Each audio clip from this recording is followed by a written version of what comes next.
안녕하세요. 네, 안녕하십니까. 오늘은 코스피가 더 강하게 움직이고 있는 하루인데요.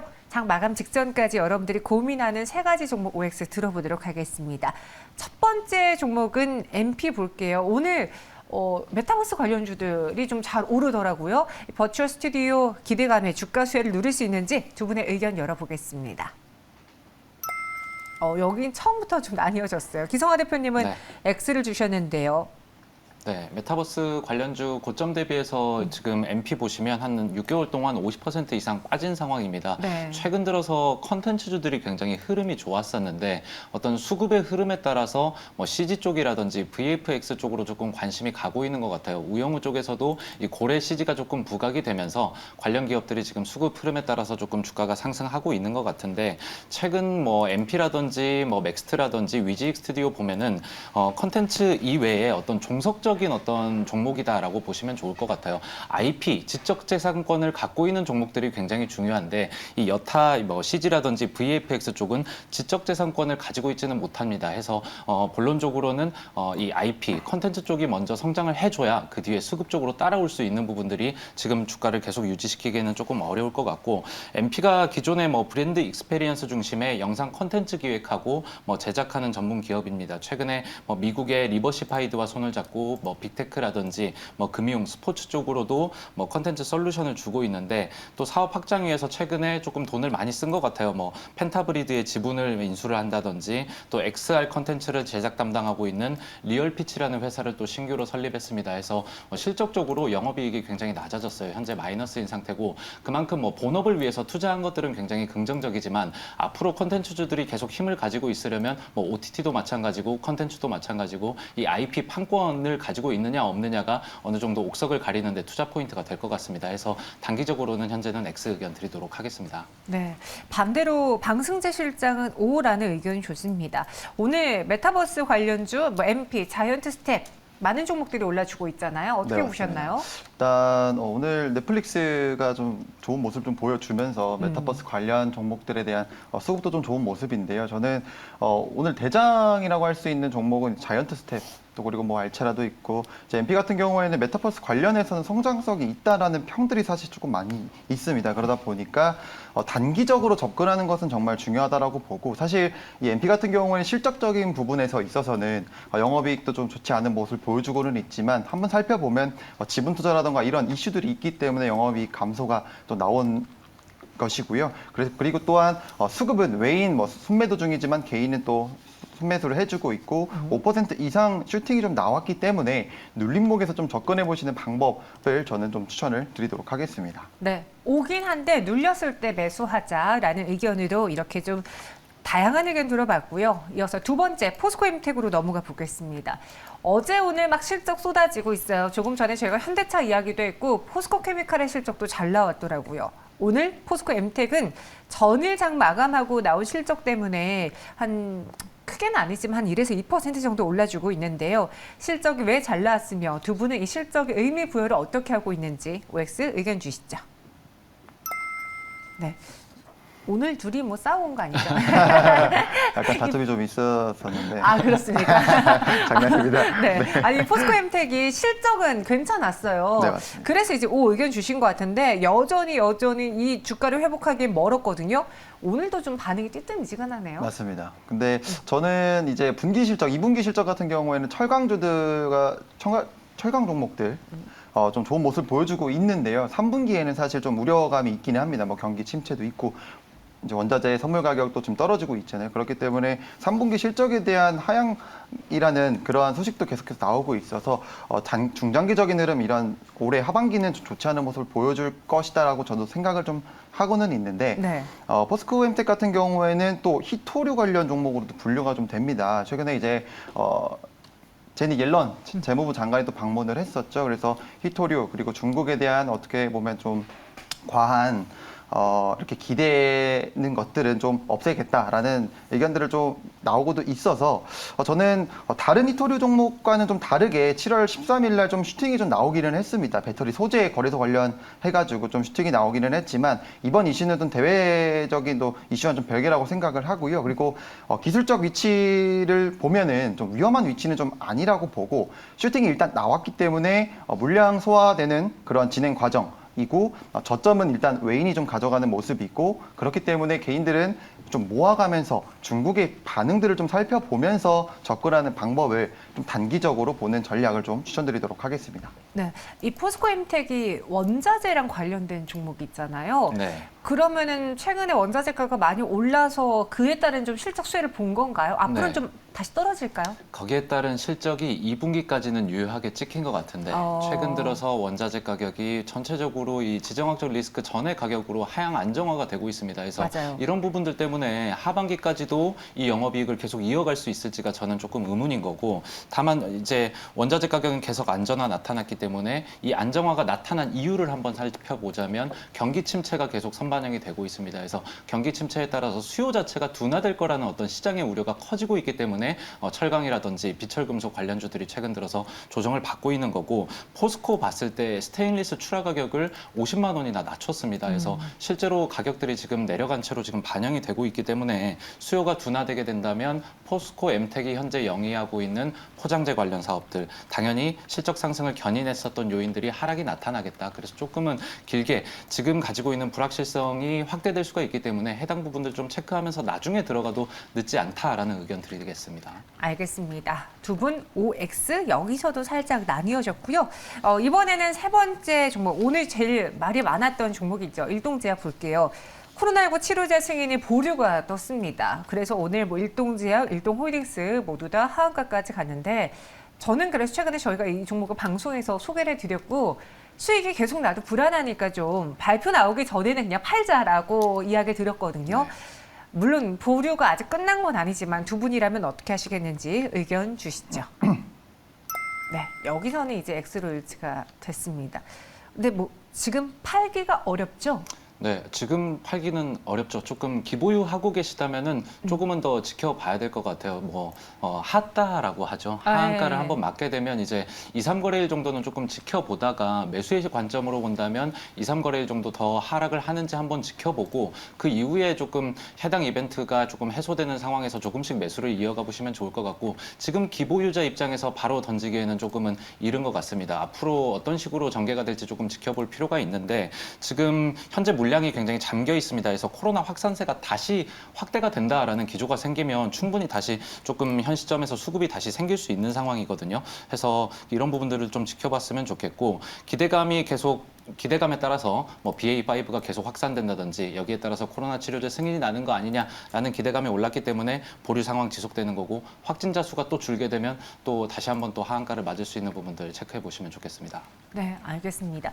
매도를 할 수 있다면 좀 매도를 하는 게 어떻겠느냐. 오늘 일동제약이 하락하면서요. 다른 제약바이오주들도 좀 같이 밀리고 있잖아요. 그렇죠. 그러니까 최근에 같이 올랐던 종목들이 같이 떨어지고 있는데 사실 그들은 뭔가 뉴스 악재가 나온 건 아니고 그냥 같이 매를 맞고 있는 상황이거든요. 그런 종목의 경우에는 이 일동제약 때문에 지금 분위기가 가라앉았으니까 같이 좀 피해볼까요?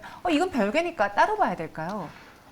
사실 이 제약바이오 이런 제약 종목들 같은 경우에는 사실 기대감이 가장 크다 보니까 그렇죠. 이러한 분위기에 따라가는 경향이 항상 좀 가장 큰 섹터라고 좀 생각을 하고요.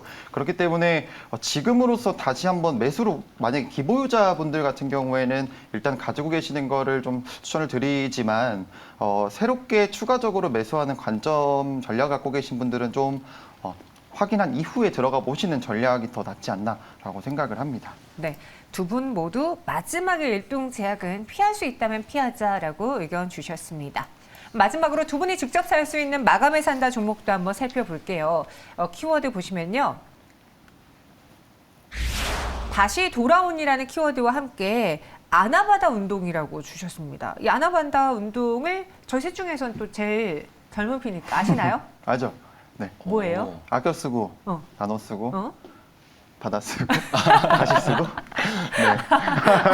바꿔 쓰고 바꿔 쓰고. 바꿔 쓴 겁니다. 다는요? 네네. 다시 쓰고? 다시 쓰고. 다시 쓰고. 아, 역시 이 옛날에 그 기억이 막 떠오르는데요.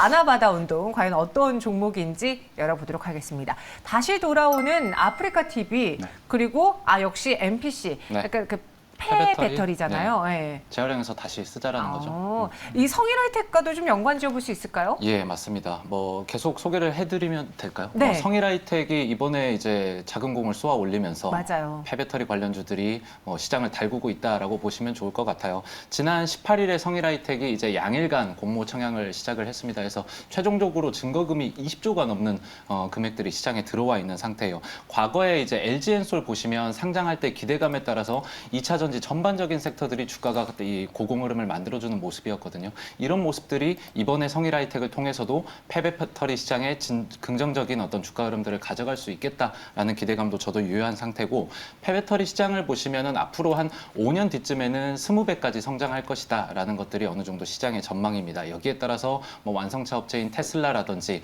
포드라든지 뭐 폭스바겐 등이 뛰어들고 있고, 국내에서도 뭐 삼성그룹, 현대차, 포스코 등이 시장을 선점하기 위해서 현재부터 적극적으로 노력을 하고 있는 상황입니다. 전기차 배터리 수명 보시면 아시다시피 한 8년에서 10년 정도가 되거든요. 하지만 지금의 전기차 시장 점유율 규모가 앞으로 지금부터 당장 폐배터리 시장에 뛰어들기에는 이 수요 자체가 크지가 않습니다. 폐배터리가 나오는 물량 자체가 많지가 않기 때문에 지금으로서는 대기업들이 준비하기에 충분한 시간이다라고 생각을 하시면 좋겠고, 앞으로 이제 8에서 10년 뒤 뭐 25년부터 30년까지는 내연기관 자체를 이제 생산을 하지 않는 완성차 업체들이 많기 때문에 그때 굉장히 크게 폐배터리 시장이 성장하지 않을까라고 생각을 하고 있습니다. 뭐 말 그대로 배터리 밸류체인의 마지막 단추라고 할 수 있는 게 폐배터리 시장이겠다라고 생각하시면 좋을 것 같고, 폐배터리 시장이 두 가지로 나뉩니다. 재사용 그리고 재활용 시장으로 나뉘는데, 재사용으로 보자면은 배터리 잔량이 60% 이상 남아 있다라고 하면 ESS 저장 장치로 쓰이는 것이고요. 재활용이라고 하면은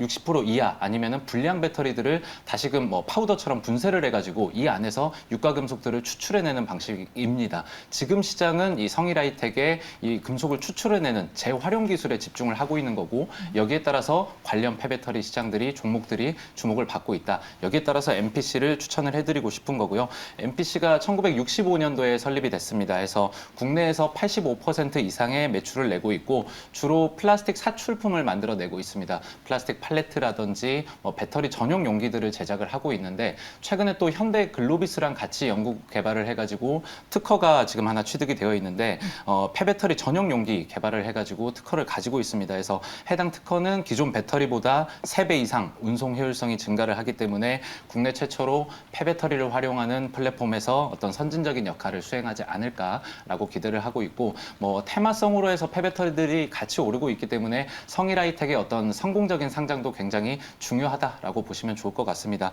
뭐 주가적인 측면에서 보시더라도 매출 4,800억이 나왔고요. 영업이익도 230억, 그리고 전년 동기 대비해서 20% 성장한 수치입니다. 차트 한번 보시더라도 뭐 최근에 조정 흐름은 조금 크게 나왔어요. 최근에 주가가 조금 지수 자체가 코스피 자체가 눌리면서 23일 날에 조금 조정을 받았었는데, 그 이후로 정부 정책이 조금 한번 나왔었거든요. 정부에서 지금 환경부에서 폐배터리를 폐기물로 규정을 하지 않게 되면서 해당 시장들이 조금 관심을 받았고, 이에 따라서 MPC 갭상승 출발했습니다. 해당 가격 라인 무너지지 않고 계속 위로 견조한 흐름 보여주고 있어요. 해서 종가부터 8,600원까지 갭상승 띄운 부분까지 매수를 해보셨으면 좋겠고, 손절 라인으로는 7,900원입니다. 이 과거에 7,900원을 돌파하지 못하고 눌리는 모습들 한 3번 정도 확인을 하실 수가 있어요. 해서 해당 위치가 굉장히 중요하겠다라고 보여지고, 1차적인 목표가 1,500원으로 설정해드리겠습니다. 위에 슈퍼매물대 있는 부분들을 확인해 보실 수가 있습니다. 네, 저희 시청자분들이요, 두 가지 의견으로 나뉘어지고 있어요.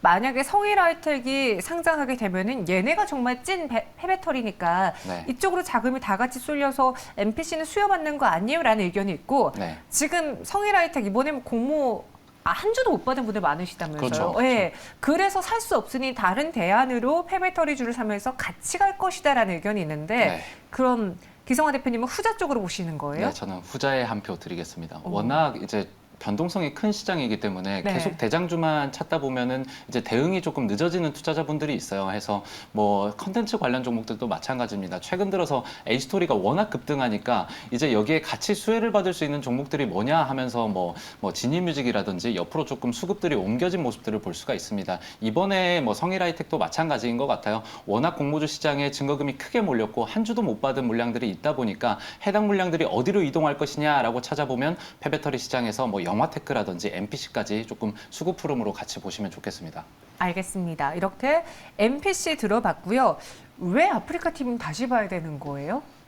사실 저는 굉장히 좀 작년에 좋게 본 종목 중에 하나인데 아무래도 외국인의 수급이 계속 지속적으로 이탈되면서 주가도 이제 하락으로 이어지는 모습이 계속 이어졌습니다. 그런데 오늘 외국인의 순매수가 좀 보이기도 했고요. 그리고 기관의 순매수 좀 보이고 있는데 최근에 이제 넷플릭스 그리고 쿠팡의 주가 상승이 이제 바닥을 찍고 난 이후에 주가 상승의 흐름이 굉장히 좋습니다. 그렇기 때문에 그러한 기조를 좀 타고서 국내 플랫폼 기업들의 좀 긍정적인 흐름이 좀 보여지고 있습니다. 카카오나 네이버도 좋은 모습을 좀 보여주고 있습니다. 엔데믹의 영향으로 이제 아프리카 TV 같은 경우에는 기부 경제 매출 잘 아시다시피 별풍선이라는 걸로 매출이 굉장히 크게 차지하고 있는데 그 반면에 광고 부분이 조금 부족한 부분은 분명히 있었어요. 그렇지만 광고 부분에 대한 성장 추이가 지속적이다. 그래서 전년 대비 35%의 성장을 또 보여주고 있고요. 그렇지만 좀 부정적인 시각으로는 월 시청자 수가 좀 지속적으로 감소하고 있다라는 점이 좀 부정적으로 작용을 할 수는 있지만 그럼에도 팬덤이 워낙 강하고 아프리카 TV를 보는 시청자들은 줄어들기는 하지만 그만큼 더 많이 쓰기 때문에 매출은 지속적으로 좀 증가하는 흐름.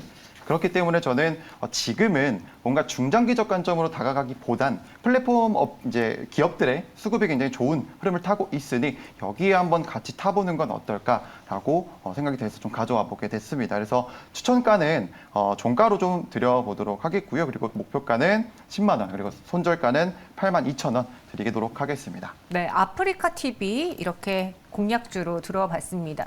개인적으로 궁금한데 혹시 두 분은 성일하이텍 청약하셨습니까? 아니요, 하지는 못했습니다. 저도 못했습니다. 못하셨어요? 네. 지금 뭐 해도 거의 뭐 한 주 나올까 말까 그렇죠. 수준이라면서요? 네. 경쟁률이 어마어마한 걸로는 오, 네, 2000 저는 그 증거금 20좀 올린 거 보고서는 아직 사람들이 많이 돈을 갖고 있구나라는 생각이 들었는데, 네. 그 시장이 좀 훈풍이 전체적으로 들어왔으면 하는 바람이 있습니다. 오늘 장을 정리해 보면은 외국인 투자자들의 매수 매도 동향 어떻게 됩니까? 네, 외국인 보시면 이제 롯데렌탈 매수가 조금 강하게 들어오고 있습니다. 기관까지 해가지고 8거래일 연속으로 매수가 들어오고 있거든요. 이런 이유들이 이제 신차 대기 수요가 계속 누적하게 되면서 대체 차량에 대한 중고차에 대한 수요가 늘어나고 있다라고 보시면 좋을 것 같아요. 롯데렌탈이 외국인과 기관 계속 양매수가 들어오고 있는 이유라고 볼 수가 있고 여전히 이제 렌터카라든지 중고차 옥션들이 호황 흐름을 보여주고 있는 것들을 확인을 해볼 수가 있습니다. 뭐 원자재 가격 상승 영향에 따라서 신차 가격들도 많이 올랐기 때문에 여기에 따라서 신차급 중고의 차량이 가격 방어가 굉장히 잘 된다고 합니다. 그래서 시장에서 아직은 계속 관심을 받고 있는 것 같고 하나솔루션도 외국인이 6거래일 연속 매수가 들어오고 있습니다. 2분기 양호한 실적 당연히 기대가 되는 거고 미국 동남아 4개국의 태양광 패널 수입 관세가 2년 동안 또 면제가 되기 때문에 여기에 따라서 미국형 매출이 많은 하나솔루션에서 추가적인 수혜가 기대가 될 수 있다라는 기대감에 외국인 매수 들어오고 있다라고 보시면 좋을 것 같고 KT에서는 10거래일 연속 외국인 매수가 들어오고 있습니다. 기타 법인에서도 6거래일 매수가 들어오고 있는데 아무래도 경기 침체 우려에 따라서 대표적인 경기 방어주로 표현이 되는 것들이 통신주들이라고 할 수 있고 그 중에서도 KT가 뭐 대장주라면 대장주라 할 수 있고 그 외에도 뭐 금융이라든지 보험주들 뭐 대표적인 경기 방어주들로 수급 흐름이 들어오고 있다라고 보시면 좋을 것 같습니다. 실적 부담감이 조금 확대가 되고 있기 때문에 여기에 따른 조정 가능성은 확인을 해보셔야 되는 거고요. 매도 상위 종목으로 보면은 OCI입니다. 하나솔루션과는 좀 대조적으로 하나솔루션에선 매수가 들어오고 OCI에서는 반대로 외국인의 매도가 들어오고 있는데 이런 것들이 과거에 이제 충분히 이제 미국에서 국내로 조금 방한을 해줬을 때 한미 태양광 그 동맹에 관한 어떤 이슈들로 인해서 OCI가 굉장히 하나솔루션을 놔두고 고점을 빠르게 형성하는 모습들을 볼 수가 있었어요. 해서 최근 들어서는 OCI의 차익 실현들이 나오고 있는 거고 여기에 따라서 하나솔루션과 어느 정도 키 맞추기의 흐름이 나오고 있는 것이다라고 이해를 하시면 좋을 것 같습니다. 하나솔루션보다 충분히 주목을 가격을 이제 덜 받은 부분들이 이제 키 맞추기가 이루어지고 있는 것이고, SKC 보시면 매도가 나오고 있는데 단기적으로 LG엔솔의 미국 애리조나주의 배터리 공장 투자에 대한 어떤 재검토의 영향을 받았다는 점도 있었고, CATL 등의 중국 업체와의 어떤 점유율이 격차가 조금 벌어지고 있는 것들이 악재로 조금 작용을 한 것 같습니다. 근데 SKC가 이제 동박 사업을 집중을 하기 위해서 과거의 필름 사업들을 매도를 마친 상태이고, 이제 앞으로 사업 포트폴리오를 보면 2차 전지 소재, 그리고 산업 소재, 화학 등으로 나뉘어져 있습니다. 그래서 앞으로 집중하게 되는 동박 산업에 조금 더 관심을 가져보시면 좋겠고, 다만 사업을 영위하고 있는 화학 쪽에서 경기 침체에 따라서 조금 실적 우려가 나올 수가 있기 때문에 해당 부분은 좀 체크를 해보시면 좋겠습니다. 마지막으로 코리아 서키트고요. 외국인들 5거래일 연속 매도가 나오고 있습니다. 코리아 서키트가 FC BGA 부문에서 대규모 장기 공급 계약 수주했다는 점들, 그리고 관련 종목군들 투자가 계속 진행이 되고 있는 상황인데, 주가의 최근 흐름을 보면은 이 FC BGA 기판에 대한 기대감으로 상승을 했다가 그 전 가격대 수준으로 많이 위치 에너지가 낮아진 상태입니다. 그래서 해당 부분들 다시 재접근이 유효하겠다라는 측면에서 투자 포인트를 잡아보시면 좋겠고, 앞으로 신규 고객사 향으로 계속 모바일용 FC BOC 매출 증가도 조금 기대를 해보시면 추가 매출에 대한 어떤 기대감이 있기 때문에 다시 한번 접근해 보시면 좋겠습니다. 알겠습니다. 코리아 서키트까지 들어봤고요. 이번에는 기관의 매수 매도 동향도 볼게요. 눈에 띄었던 점, 눈에 띄는 종목은 무엇이 있을까요? 일단 첫 번째로는 이마트죠. 이마트 같은 경우에는 대형 마트 의무 휴업 폐지 이슈 때문에 아무래도 수급이 좀 들어온 것으로 좀 보이는데요. 아무래도 의무 휴업 폐지 같은 경우에는 지난 10년 동안 좀 대두됐던 그런 이슈인 만큼 이제 국민의 제안으로 선정되면서 구체화된 것은 대형마트 업체의 주가에 좀 긍정적인 모멘텀으로 작용할 것이다라고 생각이 좀 들고요. 그렇기 때문에 아마 기관에 매수 좀 들어오지 않았나라고 생각이 듭니다. 그리고 두 번째는 네이버입니다. 시장 컨센서스에서는 소폭 하회할 것이라는 전망 속에서도 이제 커머스 부분, 하반기 브랜드 스토어 거래액이 빠르게 증가하고 있고요. 그리고 광고를 통한 수익화로 매출 기여도가 좀 높아질 것이다라고 예상하는 그런 측면. 그리고 브랜드 스토어 판매 수수료 상향 가능성도 좀 있어서 이러한 부분이 되게 매출적으로 중장기적으로 좀 확대될 것이다라는 측면도 지금 리포트로 좀 나오고 있습니다. 그렇기 때문에 하반기에 대한 수익성에 대한 그런 기대감도 있어서 지금 굉장히 좀 매력적인 가격대 구간에 있지 않나라는 생각이 좀 들고요. 그렇기 때문에 좀 매수세가 유입되지 않았나라고 좀 생각이 좀 듭니다. 그리고 마지막으로는 삼성 SDI입니다. 다들 아시겠지만 이제 2분기 동사의 매출액이 사상 최고치를 달성할 것이라는 그러한 전망 때문에 기간의 수급이 들어온 것으로 확인이 됩니다. 이어서 네. 매도 드릴까요? 네. 매도 같은 경우에는 SK 하이닉스가 좀 특징적으로 볼 수가 있는데 뭔가 특별한 특징이 있다라기보다는요. 아무래도 경기 침체에 인한 그런 수요 위축 그리고 공급 과잉 우려감이 좀 맞물리면서 이제 반도체 업계에 좀 위기감이 확산되는 모습입니다. 그렇기 때문에 반도체에 대한 부분은 좋지 않은 점, 미국 증시에서는 이제 필라델피아 반도체 지수가 좀 좋은 흐름을 나오고 있지만 그럼에도 우리나라 증시의 이제 반도체 종목들은 좋지 않은 부분. 그러한 부분이 아무래도 좀 그런 위기감이 좀 확산되고 있다라고 볼 수가 있고요. 그리고 하반기 메모리 반도체에 대한 이제 업황 불황 그리고 그런 것을 통해서 불확실성이 좀 갈수록 커지고 있습니다. 그래서 SK 하이닉스 같은 경우에는 청주 공장 증설 계획도 있지만 그게 보류가 되는 점. 그렇기 때문에 좀 수요 침체에 대비하는 그런 분위기가 보이고 있습니다. 그리고 마지막 종목은 원익 QNC인데요. 3분기 매출액 전년 동기 대비 18% 상승한 1,867억 원이 나왔고 영업이익은 25% 증가한 334억 원을 좀 기록을 했습니다.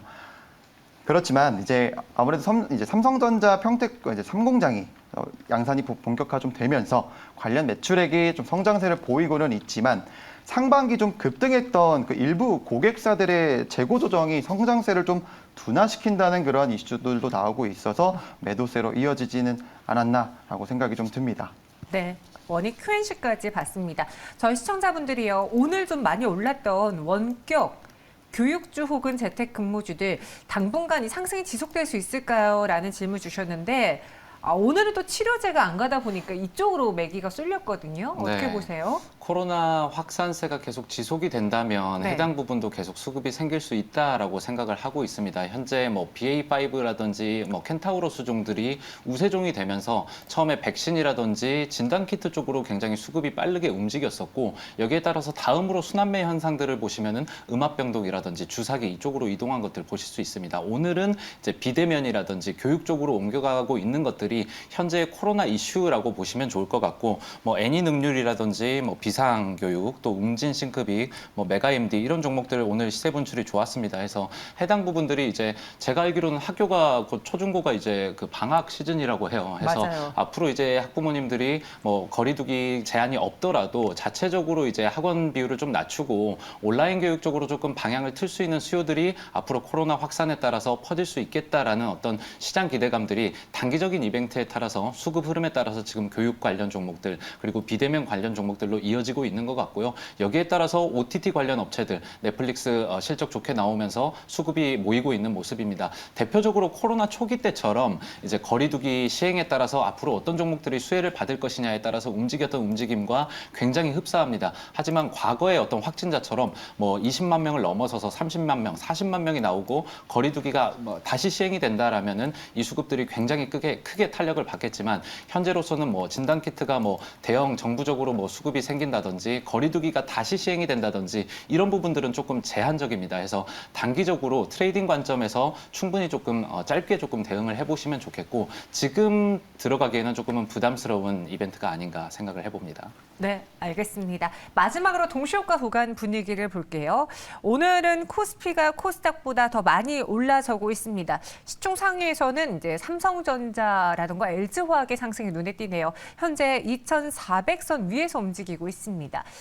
코스닥도 800을 오늘 좀 맛보지 않을까 싶었는데 거기까지는 못 가고 있고요. 마감 동시효과 함께 하셨습니다.